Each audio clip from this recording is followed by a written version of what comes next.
नमस्कार मंडळी. तर आज वार आहे गुरुवार. तर आज आहे मुलांचा पेपर ड्रॉइंगचा. तर मुलं लवकर येतील तर त्यांच्यासाठी केलेला आहे मी असा छोटासा असा डब्बा. तर चला बघूया काय केलेला आहे.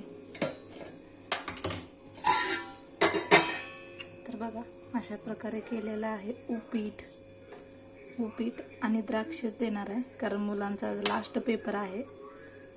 मग झालं, त्यांना सुट्ट्या पडतील.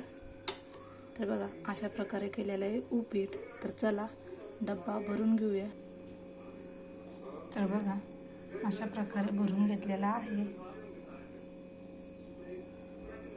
तर आज आहे पोळी. तर आता बनणार पुरणपोळीचा स्वयंपाक म्हणून असा छोटासा दिलेला आहे. इथं आहे पाण्याची बॉटल. तर बघा कसं वाटतं नक्की कमेंट करून सांगा. साधा सिंपल आजचा टिफिन.